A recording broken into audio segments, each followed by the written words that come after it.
तुम्हें रेप के बाद पैसे मिल गए या नहीं? इतना ही नहीं, खुद के लिए कहा कि मैं खुद भी जीन्स पहनकर बाहर निकलूंगा तो तुम्हारी जैसी लड़कियां मेरे साथ घूमने लग जाएंगी।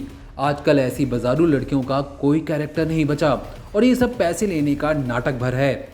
ये बोल एक न्यायाधीश के हैं जो इंसाफ की कुर्सी पर बैठे हैं और एक असहाय लड़की से बिना कोई शर्म लिहाज कर ऐसी घटिया बातें कह रहे हैं।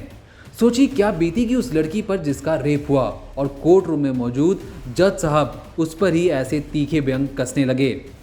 किसी का दुख और तकलीफ नहीं समझ सकते तो उस पर सवाल भी नहीं उठाना चाहिए। ये कहकर तो लोग अपने आप को काफ़ी बड़ा मान लेते हैं, लेकिन जब ये सच में अप्लाई करने की सिचुएशन बनती है तो लोग कहीं के नहीं रहते।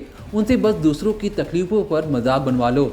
अगर ये चीज़ें कोई आम आदमी करता तो शायद उसे नज़रअंदाज भी किया जा सकता था, लेकिन जब एक न्याय दिलाने वाला अधिकारी जिसे हम न्याय की उम्मीद करते हैं वही न्यायाधीश किसी पीड़ित से अपमानजनक बातें करता है और बड़ी सभा में उसका चरित्र पर सवाल उठाता है तो कुछ कहने के लिए नहीं रह जाता। इस देश का कानून और न्याय दिलाने वाले दोनों ही अनोखे हैं। ऐसी अन्याय इंदौर की एक 23 साल की लड़की जो रेप पीड़िता है उसके साथ हुआ। रेप पीड़िता को ऐसी ऐसी बातें सुननी पड़ी जो एक लड़की को अंदर से हिलाकर रख देंगी। पीड़िता ने राष्ट्रपति, मुख्य न्यायाधीश, सीजीआई, राष्ट्रीय महिला आयोग और हाई कोर्ट के प्रशासनिक न्यायमूर्ति यानी जस्टिस मेकर को पत्र लिखकर शिकायत की है कि जिला न्यायालय के एक जज ने कोर्ट के दरवाजे खुलवाकर उसके बयान लिए और बयान के दौरान आपत्तिजनक शब्दों का इस्तेमाल किया।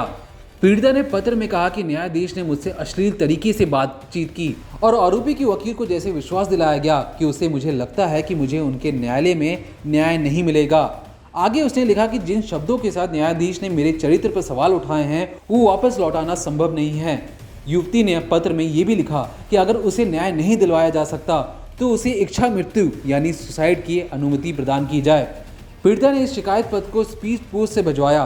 रेप पीड़िता ने शिकायत में गंभीर आरोप लगाए हैं। पीड़िता उसके वकील ने कहा कि जज ने प्रति परीक्षण यानी केस की सुनवाई के दौरान कोर्ट रूम का दरवाजा खुलवाकर बयान लिया। ऐसे सवाल पूछे कि मेरा सिर शर्म से झुक गया। कोर्ट रूम में मौजूद सभी लोग हंस रहे थे। जज ने मुझे बाजारू लड़की कहा, पूछा कि तुम्हें रेप के बाद पैसे मिल गए या नहीं। इतना ही नहीं, खुद के लिए कहा कि मैं खुद भी जीन्स पहनकर बाहर निकलूंगा तो तुम्हारी जैसी लड़कियां मेरे साथ घूमने लग जाएंगी। आजकल ऐसी बाजारू लड़कियों का कोई कैरेक्टर नहीं बचा और ये सब पैसे लेने के नाटक हैं। जज की बातें सुनकर कोर्ट रूम में मौजूद सभी लोग हंसने लगे।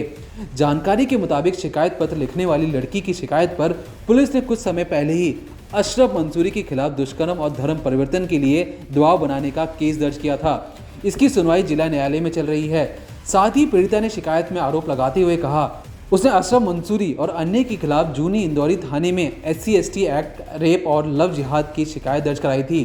केस को लेकर सुनवाई में जज ने अशरफ के वकील को रोककर मुझ पर ये घिनौने आरोप लगाए हैं। साथ ही पीड़िता ने कहा कि अब इतना कुछ सुनने के बाद कुछ नहीं बचा, कोई मेरा नहीं है। पुलिसकर्मी ने एक बार भी कुछ एक्शन नहीं लिया। आपकी जानकारी के लिए बता दें कि 23 साल की लड़की का कहना है कि 2019 में हेलो ऐप के माध्यम से आरोपी अशरफ मंसूरी से दोस्ती हुई थी। आरोपी ने खुद का नाम आशु बताया था और कहा था कि वो हिंदू है। उसने शादी का झांसा देकर पीड़िता के साथ कई बार शारीरिक संबंध बनाए और उस पर धर्म परिवर्तन का दबाव भी बनाया। बाद में जब आरोपी ने शादी से इनकार कर दिया तो 12 दिसंबर 2023 को पीड़िता ने जूनी इंदौरी थाने पहुंचकर आरोपी के खिलाफ धारा 376, 354 SC/ST एक्ट के तहत केस दर्ज कराया। आरोपी फिलहाल जेल में बंद है।